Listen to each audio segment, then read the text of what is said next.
तो hello guys, आज हम लोग पढ़ने वाले हैं क्लास 9th मैथ प्रश्नावली 9.1। ठीक है ना। देखिए, प्रश्नावली 9.1 में सिर्फ दो क्वेश्चन है और दोनों ही क्वेश्चन बहुत ही आसान है। ठीक है ना, जिसको हम लोग बहुत ही आराम से कर लेंगे। तो चलिए भाई, हम लोग स्टार्ट करते हैं। पहला क्वेश्चन देखिए क्या बोला है कि याद कीजिए कि दो वृत्त सर्वांगसम होते हैं। मतलब हमको बोला है कि आप याद कीजिए कि यदि दो वृत्त सर्वांगसम होते हैं, यदि उनकी त्रिज्याएं बराबर हो, मतलब त्रिज्या बराबर हो, तो सिद्ध कीजिए कि सर्वांगसम वृत्तों की बराबर जीवाएं उनके केंद्रों पर बराबर कोणांतरित करती है ना। इसमें तीन चीज आपको दिया गया है। एक आपको त्रिज्या बराबर दे दिया है, एक आपको जीवा बराबर दे दिया है। आपको बताना है कि केंद्रों पर जो कोण बनता है ना, वो बराबर होता है। यह आपको सिद्ध करना है। ठीक है ना। तो ये तो बहुत ही आसान क्वेश्चन है। चलिए मैं आपको बताता हूँ कैसे। देखिए यहाँ पे क्या करेंगे हम लोग, इसका फिगर ऐसे बना लेंगे। ठीक है ना, एक वृत्त बनाएंगे, उसमें त्रिभुज बना लेंगे। फिर एक वृत्त बनाएंगे, उसमें त्रिभुज बना लेंगे। अब क्या करना है आपको, देखिए यहाँ पर हमको बताना है कि हाई वाला जो कोण है वृत्त के केंद्र पर, इस वाले कोण के क्या है, बराबर है। और हमको हाई जो इसका त्रिज्या इस वाले त्रिज्या के बराबर दिया है, और ये वाला जो है ना, इस वाले त्रिज्या के बराबर है। और हाई जो जीवा है इस वाले जीवा के बराबर, ये हमको आपके बुक में बोल दिया है। ठीक है ना। तो चलिए हम लोग लिखते हैं। तो सबसे पहला काम, क्वेश्चन नंबर 1 है। सबसे पहला काम हम पता करते हैं कि हमको सिद्ध क्या करना है। तो हमको सिद्ध करना है, देखिए सिद्ध करना है ना।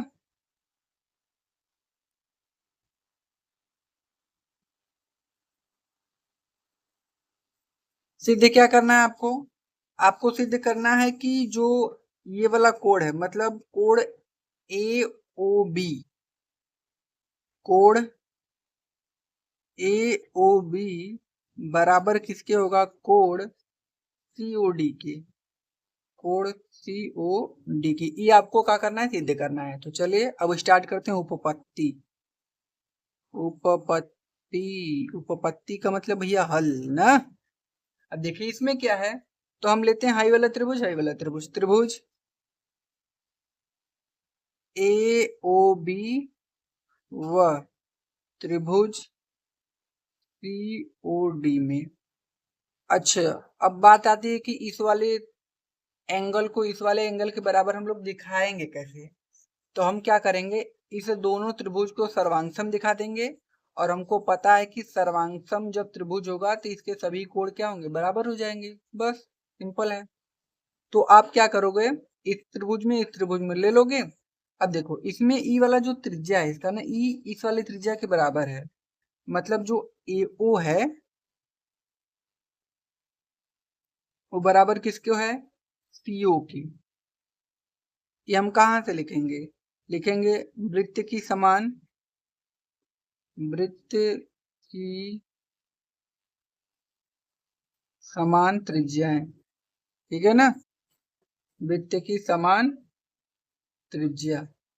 अब इधर देखिए, अब ये जो ओ बी है ओडी के बराबर है, ये भी त्रिज्या है। तो लिखोगे ओ बी, या तो बी ओ लिख सकते हो आप ना, बी ओ बराबर किसके हो जाएगा, डी ओ के। ये भी कहाँ हो जाएगा आपका, सेम वृत्त की समान त्रिज्या। यहाँ तक कोनो दिक्कत नहीं। अब आगे देखो, अब ये जो जीवा है ना, ए बी उस सी डी के बराबर हमको आपके बुक में दिया था ना। ये वाला जो जीवा है वो बराबर है, ये जो ए बी है ना वो सी डी के का है, बराबर है। ये आपके बुक में दिया था।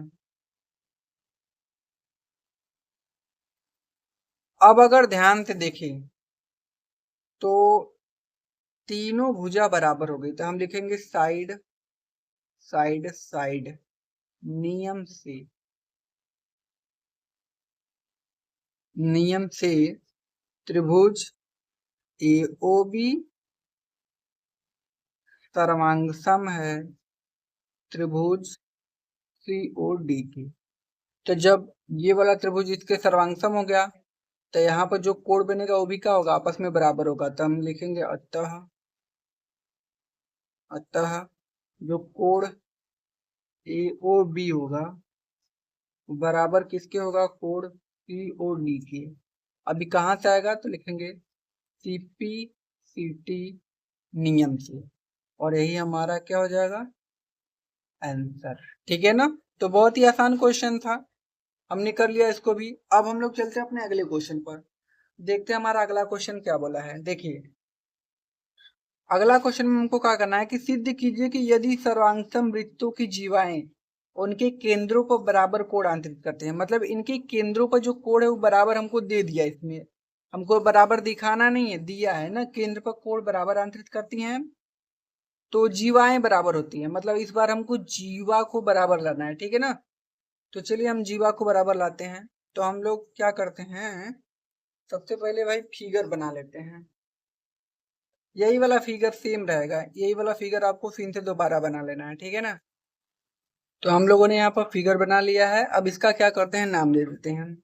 तो हम इसको नाम दे देंगे, तो इसको ओ, ये ओ है हमारा, ये भी क्या है, ओ है ना, ये क्या है, ए है, ये क्या है, बी है, ये सी है, और ये क्या है, डी है। ठीक, इस बार जो हमको ए बी है ना, उस सी डी के बराबर लाना है। जीवा को हमको क्या करना है कि बराबर दिखाना है। ठीक है ना, तो चलिए हम लोग स्टार्ट करते हैं। तो ये है क्वेश्चन नंबर 2, क्वेश्चन नंबर 2। इसमें हमको क्या सिद्ध करना है, तो सबसे पहले हमको सिद्ध करना है ना,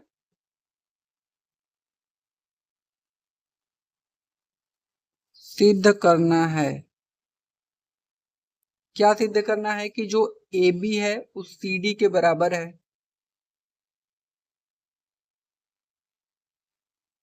ए बी बराबर हमको सी डी लाना है, यह लाना है सिद्ध करके। अब हम क्या करेंगे, उपपत्ति,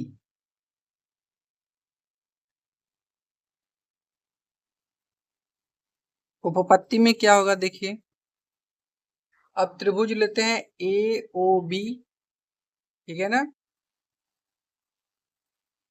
कौन सा, ए ओ बी, त्रिभुज ए ओ बी व त्रिभुज सी ओ डी में, सी ओ डी में, इसमें क्या हो जाएगा कि जो आपकी त्रिज्या है ए ओ, ठीक है ना, इसमें दिया है कि हाई वाला जो कोड है ना, ये आपके बुक में दिया था, इस वाले कोड के क्या है, बराबर है। कहने का मतलब पहले आप यही लिख लो कि जो कोड है हमारा, जो कोड ए ओ बी है वो बराबर किसके है, कोड सी ओ डी के, कोड सी ओ डी के, कहां से दिया है। ठीक है ना, और क्या है, और इसकी त्रिज्या भी बराबर है, मतलब ए ओ बराबर किसके होगा, सी ओ के, ए ओ बराबर सी ओ के, कहां से, वृत्त की समान त्रिज्या। ठीक है, और क्या दिया था, और जो बी ओ है वो किसके बराबर है, डी ओ के। ई कहां से है, तो यो है वृत्त की समान त्रिज्या।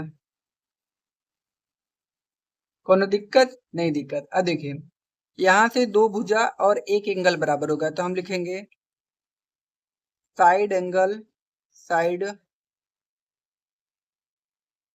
नियम से जो हमारा त्रिभुज है ए ओ बी न, वो सर्वांगसम किसके है, त्रिभुज सी ओ डी के। तो जब ये सर्वांगसम हो गया तो हाई वाली भुजा हम लिख सकते हैं ना, अतः जो ए बी होगा वो बराबर किसके होगा, सी डी के। क्योंकि अगर एक त्रिभुज दूसरे त्रिभुज के सर्वांगसम हो जाएगा तो उसकी जो सभी भुजाएं हैं ना वो आपस में क्या होती है, बराबर होती हैं। तो ए बी बराबर क्या हो जाएगा, सी डी, और कहाँ से, तो आप लिखोगे सीपीसीटी नियम से। सीपीसीटी नियम पता है ना, कि यदि दो त्रिभुज सर्वांगसम होते हैं तो उनकी संगत भुजाएं और संगत कोण आपस में क्या होते हैं, बराबर होते हैं, और यही हमारा क्या हो जाएगा, आंसर। बस इसमें दो ही क्वेश्चन था हमारा, और जो कि हमारा कंप्लीट हो गया। तो गाइस अगर वीडियो पसंद आए तो लाइक करें, अगर आप हमारे चैनल पर नए हो तो सब्सक्राइब कर दीजिए। धन्यवाद। ठीक है ना, तो मिलते हैं अगली वीडियो में, तब तक के लिए जय हिंद।